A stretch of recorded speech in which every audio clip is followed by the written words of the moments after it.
The cradle of American golf did not swaddle nor sway on Thursday.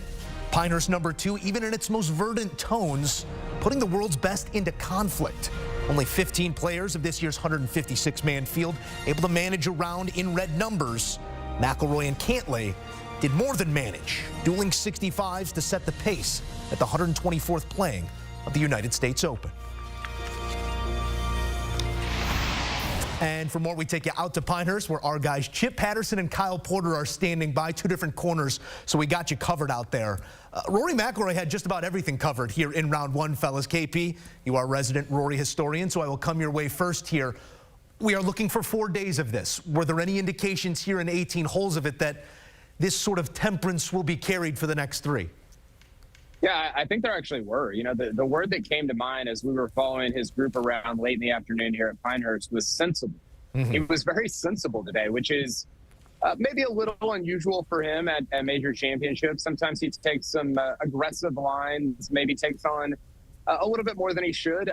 He played to the middle of greens. He hit 15 of 18 greens, 11 of 14 fairways. He was just, he hit great shots. Obviously, you have to hit great shots to shoot 65, but I thought actually the way he played the golf course, Joe, was very encouraging for that to continue to be the case going into Friday and beyond. I actually asked him about, after the round, I asked him, like, what's your theme? What are you trying to do this week? How do you reorient yourself? And he said that he's trying to be stoic. He's trying to be conservative. He's trying not to get too far out over his skis. And, you know, obviously it's working. He played with Scotty Scheffler and Xander Schauffele, the two major winners from the majors that have been played so far this year, and he outplayed both of them by a pretty wide margin. So I was encouraged by the 65, but also the way he shot 65, I thought was actually more encouraging than that number itself. Yeah, it was intentional. Everything was with a game plan. His 65 ties Martin Kaymer's record for the lowest individual round in a Pinehurst-hosted U.S. Open. And I think about the fact of what he was doing yesterday on Wednesday, playing his practice round with who? Martin Kaymer. It's about developing what you want to do. And he even spoke after the round about how his approach to U.S. Opens in general have changed in the last 5 years or so. You know, the one he won in 2011, that wasn't a U.S. Open the way that the mind of a golf fan thinks about a U.S. Open.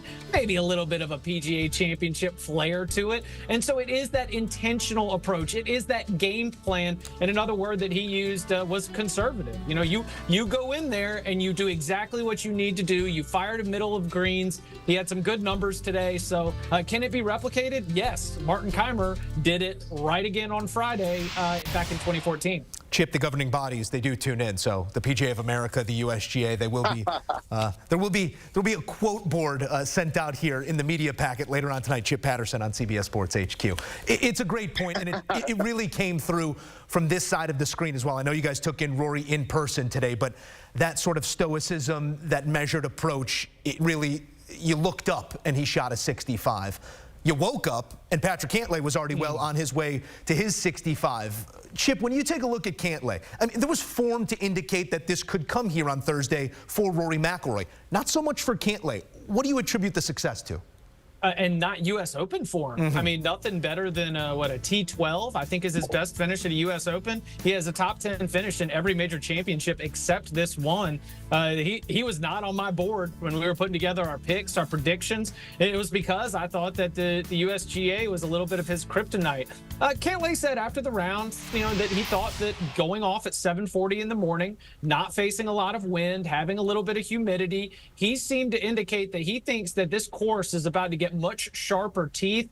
He was taking his 65. He was certainly proud of the work that he did, but he was looking at this not necessarily as a building block of this is how I'm going to win this major championship and have this big breakthrough. The sense that I got from Patrick Cantlay is that while he made in that morning wave things look easy that looked so difficult for Brooks Koepka, who melted down the stretch, or Colin Morikawa, who was on an absolute roller coaster, or Justin Thomas, who was lost in the sauce from the moment he hit his first tee shot. I thought that Patrick Cantlay seems to know that there's a long way to go, and maybe that's the scars of U.S. Open's past. So now it's going to be a big challenge for Cantlay to be able to replicate this, as he said himself. He expects that it's going to get a lot tougher than it was for him at 7:40 a.m. on Thursday. Yeah, and I think he's going to have to be better from tee to green, Chip, than he was on Thursday. He did a lot of his work around the greens, on the greens, which is obviously great for putting a score together. I don't know if that's the best formula for sustaining that number throughout the rest of the week. So he's going to have to drive it a little bit better. I mean, the thing about Cantlay is we've seen that he's capable of it, right? You watch him play on the PGA Tour, the Ryder Cup, basically everywhere but a major championship, and you're saying, man, this guy didn't have any holes. He's unbelievable in every aspect, kind of like a Xander Schauffele.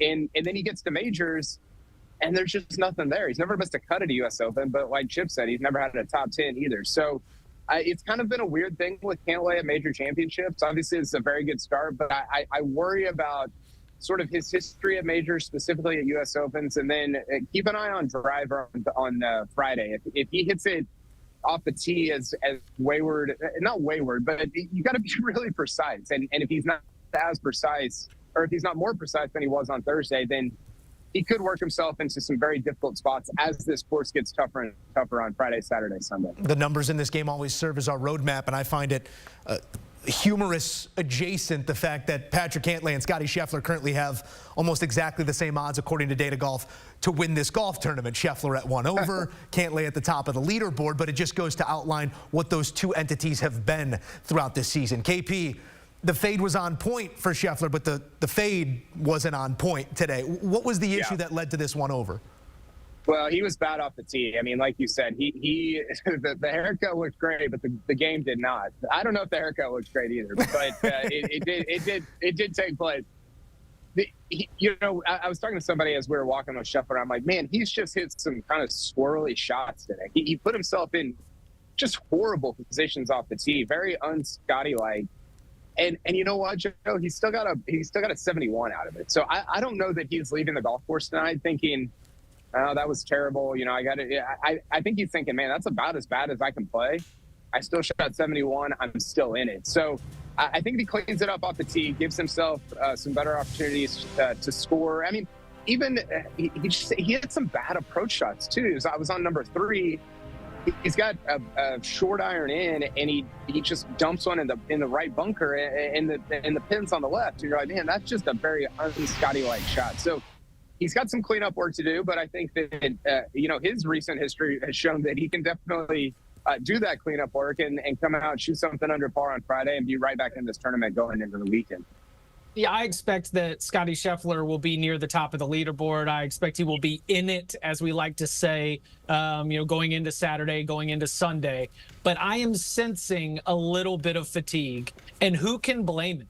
He has been operating at such a high level so consistently for the whole part of this season that he was talking about you do everything, closing out the Memorial, you leave Columbus, you have to end up going to Fayetteville late Sunday night, you get in super late, you wake up, it seemed as though there was a very fast turnaround for him, and that maybe that might be contributing to some of what Kyle was describing as just some un-Scotty-like shots, some un-Scotty-like performances. And look, maybe he gets a good rest tonight. Maybe he shows up totally rejuvenated.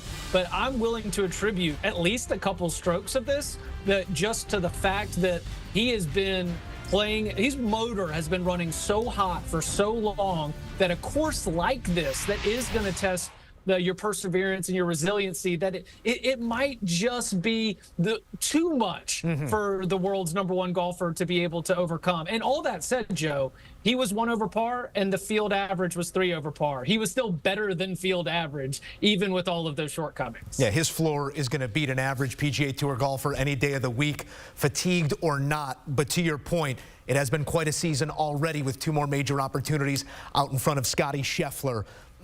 I need not even ask a question here. I could just say the name and let you guys go. But the greatest showman back on display, KP, Bryson DeChambeau.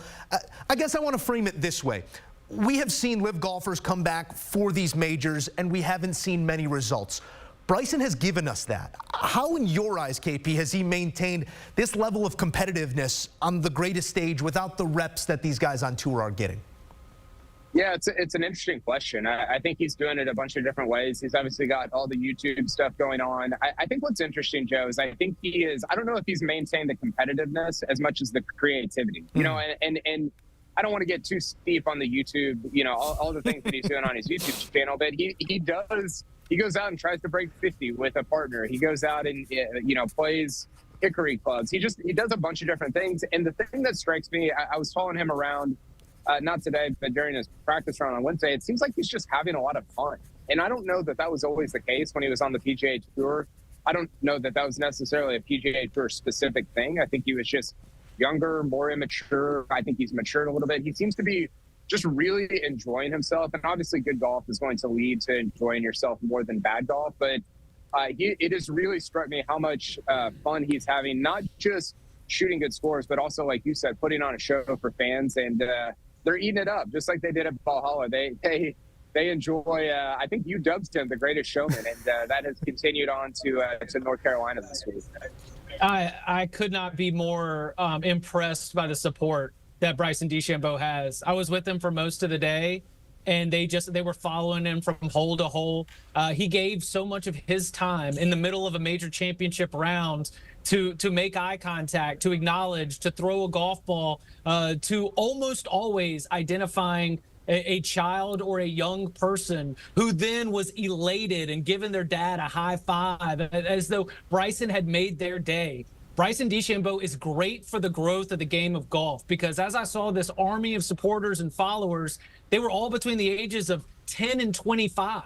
And they were loving, obviously, everything about getting to see him in person after seeing him on their screens for all that time that he's producing content. You pair that with some really, really good golf. I mean, he hit the hole out on 18 after he had missed the fairway, was just phenomenal and drew a great roar. He had another on the par 5 fifth. He hit a low little runner to give himself a look at eagle. I mean, he had some amazing shots to go with what is already the showmanship of just sort of his energy. I've been really impressed and enjoyed getting to see what the fan response is, because it is making me, as a fan of golf, even more a fan of Bryson DeChambeau. I'm not crushing the YouTube videos myself. I'm making YouTube videos. Check out the Cover 3 podcast. You know how it goes.